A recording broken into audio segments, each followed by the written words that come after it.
कैसे हैं आप सब। मैं हूं रश्मि और आप सबका वेलकम है आपके अपने चैनल द फाइनेंस गुरु में, जहां पर हम फाइनेंस रिलेटेड टॉपिक्स को अंडरस्टैंड करते हैं बहुत ही इजी वे में। फ्रेंड्स, अगर आप हमारे चैनल पर नए हैं तो please subscribe our channel so that you will be getting our latest video notification updates. Friends, आज हम बात करने वाले हैं कैसे ईपीएस हायर पेंशन के लिए हम अप्लाई कर सकते हैं। क्योंकि फ्रेंड्स, अभी आपको मालूम ही है कि हार्डली 3 मई 2023 आने में अब 15 दिन कुल बचे हैं।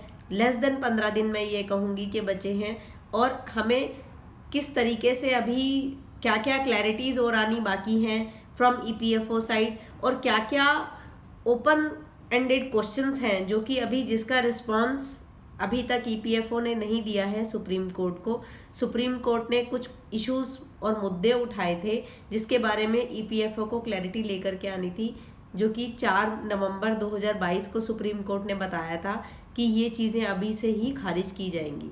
तो हम उन मुद्दों के बारे में भी बात करेंगे, और वो अभी तक ओपन एंडेड हैं, और इन सब के मद्देनज़र चलते चलते हम लोग किस तरीके से हायर पेंशन के लिए अभी अप्लाई कर सकते हैं।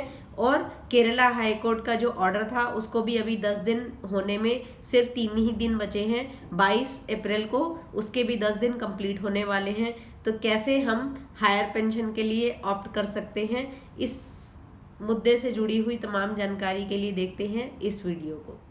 फ्रेंड्स, अगर आपको क्लैरिटी चाहिए कि हमें हायर पेंशन के लिए जाना चाहिए या नहीं जाना चाहिए, तो इसके लिए हमने एक वीडियो बनाया था जिसका लिंक मैंने डिस्क्रिप्शन बॉक्स में डाल दिया है। इसके अलावा फ्रेंड्स, हमने पेंशन फार्मूला का भी एक वीडियो बनाया है जिसमें हमने डिटेल फैक्टर्स शेयर किए हैं, डिटेल में बातें शेयर की हैं कि किस तरीके से पेंशन कैलकुलेट होता है, और उससे जुड़े हुए तमाम सवालों के आंसर भी दिए हैं। तो आप उस वीडियो को जा कर के देख सकते हैं, जिसका लिंक हमने डिस्क्रिप्शन बॉक्स में अभी डाल दिया है। और फ्रेंड्स, द फाइनेंस गुरु के व्यूअर्स को तो मालूम ही है कि हम लोग सबसे सही जानकारी और सबसे पहले जानकारी लेकर के आते हैं फाइनेंस रिलेटेड मैटर्स पर on the finance Guru channel पर। तो इसलिए प्लीज़ ज़्यादा से ज़्यादा हमारे वीडियोस को शेयर कीजिए, लाइक कीजिए एंड कमेंट कीजिए, एंड हमारे चैनल को सब्सक्राइब कीजिए। फ्रेंड्स, 3 मई आने में सिर्फ 15 ही दिन बचे हैं, और अभी तक कोई क्लैरिटी नहीं है ईपीएफओ की तरफ से इन 3 चीज़ों के बारे में। कौन कौन सी 3 चीज़ें हैं? एक तो ये मैं कहूँगी कि हायर पेंशन का कैलकुलेशन किस तरीके से होगा, फाइनली पेंशन अमाउंट क्या निकल करके आने वाला है, इसके बारे में अभी तक ईपीएफओ की तरफ से कोई भी गाइडलाइन जारी नहीं हुई है।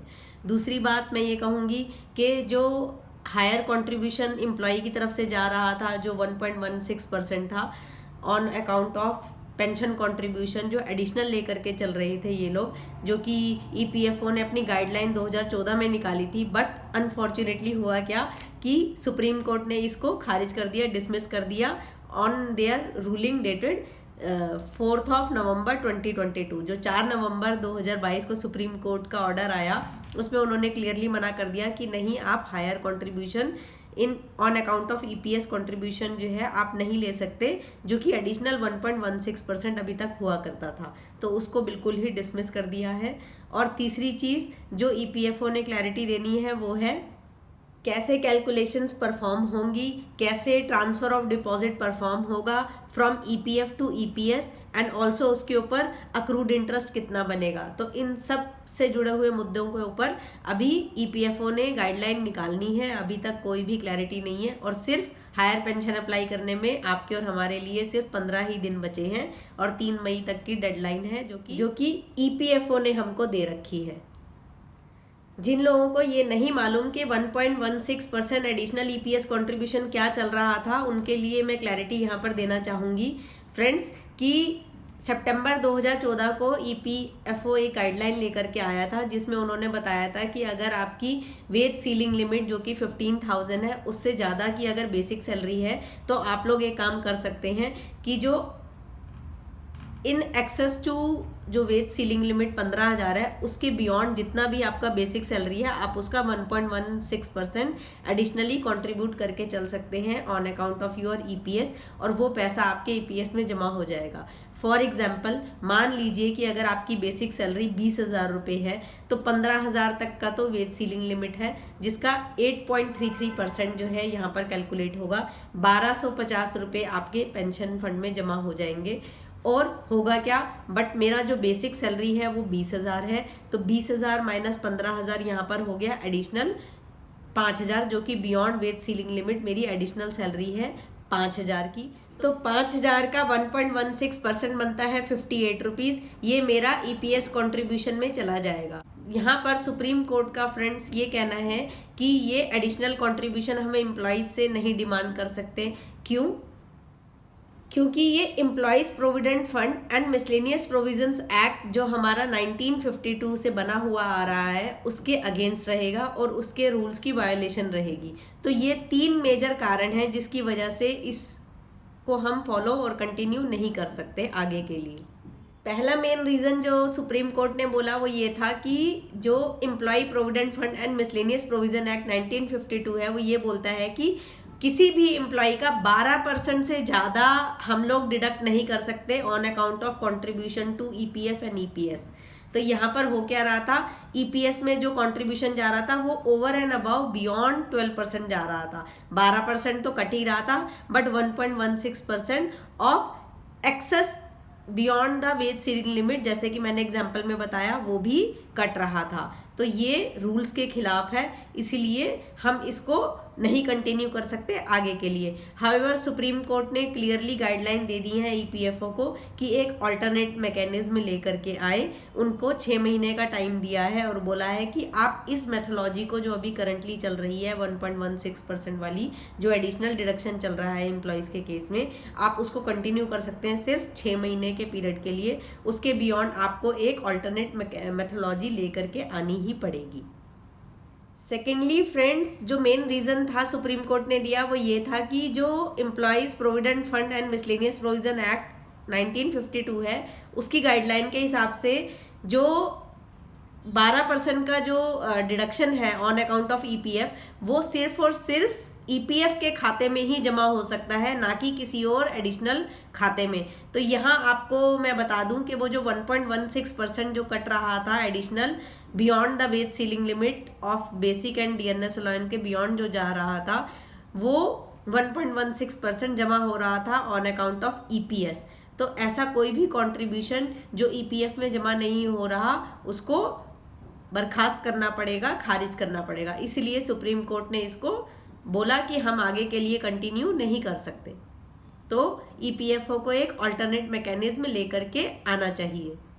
थर्डली मेन जो रीज़न सुप्रीम कोर्ट ने दिया वो ये रीज़न था फ्रेंड्स कि ये जो एडिशनल कंट्रीब्यूशन जो EPS में जा रहा था 1.16%, ये बिना एम्प्लॉयज़ की कंसेंट के जा रहा था। तो ऐसा कोई भी डिडक्शन हम एम्प्लॉयज़ से नहीं कर सकते बिना उनकी कंसेंट के। तो जो EPFO ने जो रूलिंग निकाली थी सितंबर 2014 में कि हम एडिशनल 1.16% डिडक्ट करेंगे एम्प्लॉयज़ का, उसको बिल्कुल खारिज कर दिया गया और बोला कि हम इसको आगे कंटिन्यू नहीं कर सकते। बट 6 महीने का भी टाइम है, वो 6 महीने भी अभी ख़त्म होने वाले हैं, 3 मई को ख़त्म हो जाएंगे। अब आपको पता चल ही गया होगा कि 1.16% जो एडिशनल EPS कंट्रीब्यूशन है वो अब आगे कंटिन्यू नहीं हो पाएगा। इसके लिए अब EPFO को एक अल्टरनेटिव मैकेनिज्म लेकर के आना पड़ेगा। तो यहाँ पर अब हमारे पास सिर्फ लेस देन 15 डेज़ का टाइम है। अभी हम हायर पेंशन के लिए अगर ऑप्ट करना चाहते हैं तो हमें जल्दी से जल्दी अप्लाई करना चाहिए, बट किस तरीके से अप्लाई करना चाहिए ये भी एक क्वेश्चन मार्क है। भला हो in between Kerala high court का, जिन्होंने हमको ये ऑप्शन तो दे दिया कि बिना अब प्रूफ सबमिशन के हम लोग एप्लीकेशन फाइल कर सकते हैं, जिसकी डिटेल मैंने पहले एक वीडियो बनाया था उसमें बड़ी डिटेल में बात की थी। आप वो लिंक वीडियो मैंने डिस्क्रिप्शन बॉक्स में डाल दिया है, आप उस वीडियो को जरूर देख लीजिएगा। केरला हाई कोर्ट ने तो यहाँ तक बोला था कि आपके पास 10 दिन तक का समय है, आप 10 दिन के अंदर एक फुल प्रूफ मैकेनिज्म लेकर के आइए जिससे कि ये फैसिलिटेट हो सके, इंश्योर हो सके, लोगों को ज़्यादा से ज़्यादा लोग इसमें शामिल हो सके और उनको फैसिलिटी मिल सके कि वो इजीली अप्लाई कर सके अगर वो हायर पेंशन के लिए जाना चाहते हैं तो। बट अनफॉर्चुनेटली अभी तक EPFO इसके बारे में नहीं काम कर पाया है, बट एक आश्वासन दिया है कि अब बिना प्रूफ के हम लोग फॉर्म को सबमिशन के लिए जा सकते हैं। बट गाइडलाइन जैसा कि मैंने अभी डिस्कस किया है इस वीडियो में, वो ऐसा कुछ उन्होंने अभी तक क्लैरिटी नहीं दी है।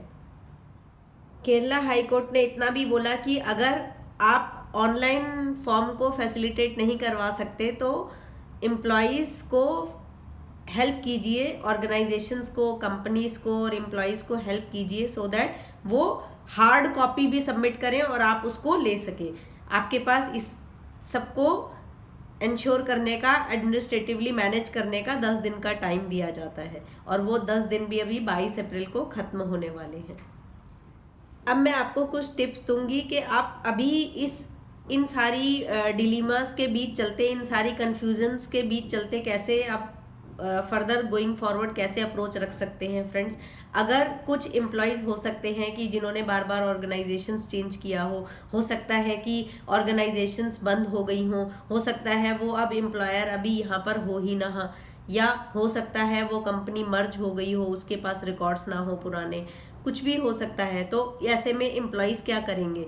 तो एम्प्लॉयज़ को अपनी जो सर्विस हिस्ट्री की डिटेल्स है उसको कंप्लीट करने के लिए वो डिक्लेरेशन में, जो कि फॉर्म 26 सबसेक्शन 6 क्लॉज के अंदर कहता है, वो डिक्लेरेशन के रूप में दे सकते हैं, अपनी एंटायर सर्विस हिस्ट्री शीट लगा सकते हैं, इर्रिस्पेक्टिव ऑफ द फैक्ट कि एम्प्लॉयर के जॉइंट ऑप्शन फॉर्म उनके पास अवेलेबल नहीं भी हैं, क्योंकि ऑब्वियसली मैंने जैसे बताया कि एम्प्लॉयर ही अवेलेबल नहीं है, तो वो कैसे उनकी जॉइंट डिक्लेरेशन लगाएंगे? तो वो अपनी डिक्लेरेशन के रूप में रख सकते हैं कि ये उनकी कंप्लीट सर्विस हिस्ट्री डिटेल्स हैं ड्यूरिंग दिस टेन्योर। और अगर किसी कारणवश अगर जॉइंट ऑप्शन फॉर्म में कहीं कोई दिक्कत आ रही है या नहीं भर पा रहे हैं, तो जैसा कि केरला हाई कोर्ट ने कहा कि अगर ये फैसिलिटी नहीं दे पाए ऑनलाइन ऑप्शन की विद इन 10 डेज, तो एम्प्लॉयज़ या ऑर्गेनाइजेशंस हार्ड कॉपीज़ भी सबमिट कर सकती हैं। तो आप लोगों को हार्ड कॉपीज़ ज़रूर सबमिट करवानी चाहिए EPFO के ऑफिस में, अगर आप लोग ऑनलाइन फॉर्म भरने में असमर्थ रहे तो। फ्रेंड्स, आपको तो मालूम ही है कि अपना जो सर्विस हिस्ट्री रिकॉर्ड है उसको करेक्टली शो करना बहुत ही इम्पॉर्टेंट है, ताकि हमें ठीक अमाउंट पेंशन के रूप में मिल सके करेक्टली एंड एक्यूरेटली। तो इसके लिए ये ज़रूरी हो जाता है कि हम लोगों का जो सर्विस हिस्ट्री रिकॉर्ड है वो करेक्टली शो हो रहा है EPFO के रिकॉर्ड में। ऑल्सो जैसे कि मैंने आपको बताया कि अगर पास्ट एम्प्लॉयर से संपर्क नहीं हो पा रहा है या पुरानी ऑर्गेनाइजेशन बंद हो चुकी है बहुत पहले ही, या उसके रिकॉर्ड्स मिसिंग हैं, या फिर UAN नंबर 2014 से ऑनवर्ड्स शुरू हुआ था, तो उससे पहले प्री UAN नंबर सिनेरियो में क्या था कि हमारे को अलग अलग EPF नंबर्स अलॉट होते थे, तो वो बेसिकली उसका सही ब्यौरा देना, जानकारी देना, इसको हमें फॉर्म में ज़रूर दिखाना चाहिए फ्रेंड्स, विथ करेक्ट एविडेंसेस। हमारे पास वो प्रूफ होने चाहिए कि हमारा इतना PF कटा था इस पीरियड के दौरान, और वो एविडेंसेस की कॉपी हमें ज़रूर लगानी चाहिए अपनी एप्लीकेशन के साथ, सो दैट हमारी करेक्ट हिस्ट्री रिकॉर्ड्स अपडेट हो सके EPFO के पास। अब आइए जान लेते हैं जल्दी से कि अभी भी स्टिल कौन से ओपन एंडेड क्वेश्चंस है जिसका आंसर EPFO ने अभी भी देना है, apart from the questions which we have discussed earlier. तो अभी ये EPFO ने क्लैरिटी देनी है कि जैसे ही हमने हायर पेंशन के लिए अप्लाई किया तो EPFO कितने टाइम में उस एप्लीकेशन को अप्रूव करेगा। क्या अप्रूवल तभी आएगी जब हमारे जितनी भी सर्विस हिस्ट्री पीरियड में जितने भी एम्प्लॉयर्स हैं उनकी अंडरटेकिंग लेना ज़रूरी है, तभी अप्रूवल EPFO देगा, या फिर एग्जिस्टिंग हायर पेंशन के केस में ही मिल जाएगी। तीसरी चीज़ कि क्या कैलकुलेशन अमाउंट रहने वाला है हायर पेंशन का, उसकी डिटेल, उसकी क्लैरिटी अभी आनी बाकी है। चौथी चीज़ 1.16% का जो कंट्रीब्यूशन जो एडिशनल EPS में जा रहा है उसकी ऑल्टरनेट या रिप्लेसमेंट मैकेनिज्म क्या होने वाला है, वो अभी EPFO ने नहीं बताया। पांचवी चीज़ जो मैं समझती हूँ वो ये है कि EPF से जो EPS अमाउंट में जो ट्रांसफ़र होगा और उसमें जो क्या इंटरेस्ट अक्रूवल का अमाउंट लगने वाला है, वो सब कैलकुलेशंस अभी पेंडिंग है EPFO की तरफ से, और EPFO ने ये डिटेल अभी देनी है।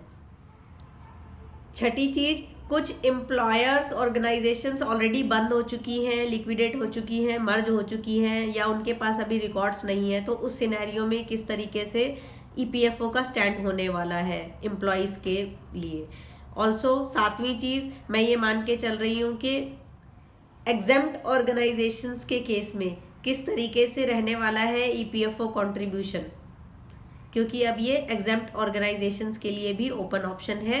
केरला हाई कोर्ट ने ऑलरेडी इसको क्लैरिटी दे दी है कि कहीं भी सुप्रीम कोर्ट की ये इंटेंशन नहीं थी कि एग्जेम्प्ट ऑर्गेनाइजेशंस इसको अवेल नहीं कर सकते इस बेनिफिट को। फ्रेंड्स, ये जानने के लिए कि एग्जेम्प्ट ऑर्गेनाइजेशंस कौन कौन सी हैं, आप हमारा वीडियो देख सकते हैं। इसका लिंक मैंने डिस्क्रिप्शन बॉक्स में ऑलरेडी डाल दिया है। तो फ्रेंड्स, इम्पोर्टेंट बात यहाँ पर क्या है कि हमें ये इंश्योर करते हुए चलना है कि हमारी करेक्ट हिस्ट्री रिकॉर्ड्स मेंटेन हो करके चल रही हैं ईपीएफओ के पास, ताकि हमें correct and accurate pension amount मिल सके, जिसके लिए इतना सारा बखेड़ा हो रखा है। Hope friends you find this video useful for you. If so, please like, share and comment on my video and subscribe my YouTube channel. Thanks for watching.